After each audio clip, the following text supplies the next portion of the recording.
Hello दोस्तों, MS word में formula का इस्तेमाल कैसे किया जाता है इसके लिए मैं एक छोटा सा टेबल बनाऊंगा। उसमें कुछ वैल्यू डालूंगा। उस सारे वैल्यू को फॉर्मूला के माध्यम से जोड़ेंगे, घटाएंगे, गुणा करेंगे और भाग देंगे। ये सब फॉर्मूला के माध्यम से हम करेंगे। इस वीडियो को बनाने का रीजन ये है, एक कमेंट आया था जिसमें लिखा गया था एमएस वर्ड में फॉर्मूला का इस्तेमाल कैसे किया जाता है, इसलिए हम वीडियो बना रहे हैं। हो सकता है ये आपके लिए भी काम का हो। तो चलिए एक बार देख लेते हैं फॉर्मूला कैसे इस्तेमाल करते हैं माइक्रोसॉफ्ट वर्ड में। एक्सेल में तो फॉर्मूला हम इस्तेमाल करते हैं, लेकिन माइक्रोसॉफ्ट वर्ड में कैसे करते हैं।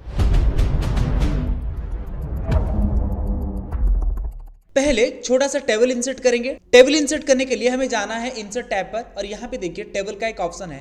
इस टेबल ऑप्शन के ऊपर आ जाइए और यहाँ पे आपको इंसर्ट टेबल का एक ऑप्शन दिखेगा। इस इंसर्ट टेबल ऑप्शन के ऊपर क्लिक कीजिए। यहाँ पे आपको 3 टाइप करना है या फिर आप 4 भी टाइप कर सकते हैं। मैं 3 ही टाइप कर देता हूँ और रो के लिए मैं 2 ही टाइप कर देता हूँ। 2 तो है और ओके कर दीजिए। आपके सामने कुछ इस तरीके से टेबल इंसर्ट हो जाएगा। इसी टेबल को आप छोटे कर सकते हैं, बड़े कर सकते हैं। कैसे करेंगे, पहले ये देखिए कॉर्नर में एक छोटा सा एरो है। इस टेबल के ऊपर क्लिक कीजिए। छोटा सा बॉक्स है, इसमें आप कर्सर ले जाइए और क्लिक करते हुए इसको छोटा बड़ा कर सकते हैं। मैं इतने साइज में रख देता हूँ। बस मुझे यहाँ पे डालना है वैल्यू। जैसे मैं टाइप कर देता हूँ 100 और दूसरे वाले जो सेल में है इसमें टाइप कर देता हूँ 50। अब मुझे क्या करना है, ये 100 से 50 को जोड़ना है। जोड़ के मुझे वैल्यू यहाँ पे रखना है। वैसे तो आप इसको जोड़ने के लिए कैलकुलेटर का इस्तेमाल कर सकते हैं या फिर आप अपने आप लिख सकते हैं 100 + 50 150, इस तरीके से लिख सकते हैं। लेकिन अगर वैल्यू ज़्यादा होगा, यहाँ पे 2 वैल्यू नहीं, यहाँ पे 10 वैल्यू होगा, तो एक साथ कैसे इसको सम करेंगे।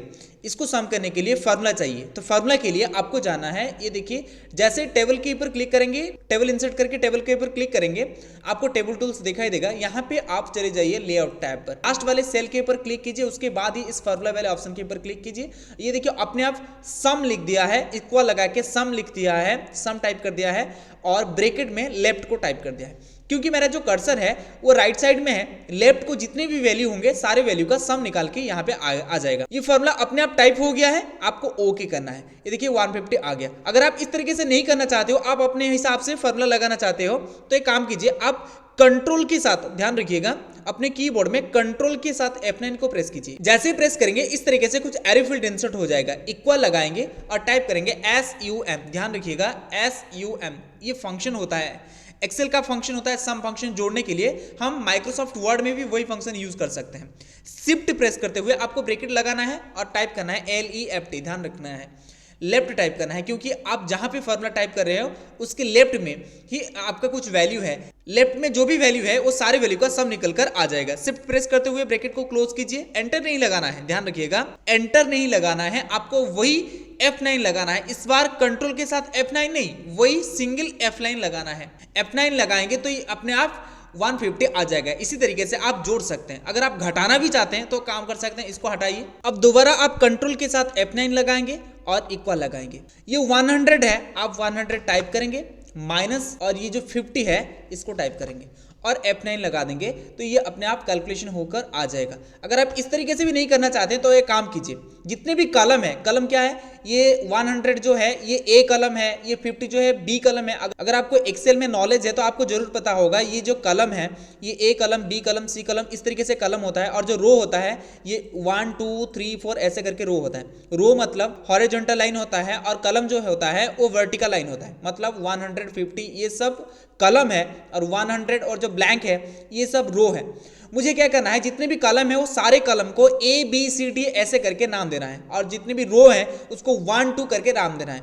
जैसे मान लीजिए यहाँ पे A है और यहाँ पे 1 है, तो इस सेल का नाम हो जाएगा A1 और ये जो सेल का नाम हो जाएगा B1, क्योंकि कॉलम है और 1 रो है तो इस सेल का नाम हो जाएगा B1 और इस सेल का नाम हो जाएगा C1। इसी तरीके से जैसे इस सेल का नाम हो जाएगा A2, इस सेल का B2, इसका C2, इसी तरीके से सेल का नाम होता है। मैं सेल का नाम को भी यूज करके सम कर सकता हूं, घटा सकता हूं, जो भी कुछ चाहे कर सकता हूं। जैसे कंट्रोल के साथ F9 लगाएंगे, जो भी कीजिए, लेकिन कंट्रोल के साथ F9 लगा के एरो फील्ड इंसर्ट करके जो भी करना है, इक्वल लगाना है और टाइप करना है। ये जो 100 जिस सेल में है वो है A1 सेल में। पहले कलम का नेम आएगा, उसके बाद रो का नंबर आएगा। ए जो है कलम है, मतलब ये 100 जिस सेल में है वो ए कलम है और 1 है मतलब रो का नंबर है। तो A1 हो गया। माइनस लगाइए, ये जो 50 जिस सेल में है, 50 कौन से सेल में है, B1 में है, तो B1 टाइप कीजिए। अब एंटर नहीं लगाना है, फिर से F9 को प्रेस करना है। F9 को प्रेस कर देंगे तो इसी तरीके से भी आप निकाल सकते हैं। अगर आप सम करना चाहते हैं तो कंट्रोल के साथ F9 लगाएंगे, इक्वल लगाएंगे, सम टाइप करेंगे, ब्रैकेट को स्टार्ट करेंगे।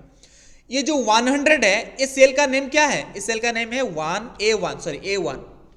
शिफ्ट प्रेस करते हुए एक सिंगल कॉलम लगाएंगे और फिर से आपको टाइप करना है B1 और ब्रैकेट को क्लोज कर देना है। फिर से आपको F9 प्रेस करना है। इसी तरीके से भी आप सम कर सकते हैं और घटा भी सकते हैं। अगर आप चाहते हैं गुणा करने के लिए तो कंट्रोल के साथ F9 लगाइए और इक्वल लगा के A1 टाइप कीजिए, गुणा कर दीजिए B1 के साथ और F9 प्रेस कीजिए तो इसका रिजल्ट आ जाएगा। अगर आपको भाग देना है तो इसी तरीके से भाग देंगे, कंट्रोल के साथ F9 को प्रेस करना है, इक्वल लगाना है, ये A1 के साथ भाग देंगे B1 को और F9 प्रेस करेंगे। इसी तरीके से आप माइक्रोसॉफ्ट वर्ड में फॉर्मूला का इस्तेमाल कर सकते हो। उम्मीद है दोस्तों इस वीडियो से आपको कुछ सीखने के लिए मिला हो। अगर ये वीडियो आपके लिए काम का है तो वीडियो को लाइक कीजिए, अपने दोस्तों के साथ इसको शेयर कीजिए। अगर अभी तक आपने हमारे चैनल को सब्सक्राइब नहीं किए हैं तो पहले सब्सक्राइब करके बेल आइकन को प्रेस कीजिए, आगे आपको बहुत काम आएगा। बहुत बहुत धन्यवाद है दोस्तों वीडियो को लास्ट तक देखने के लिए।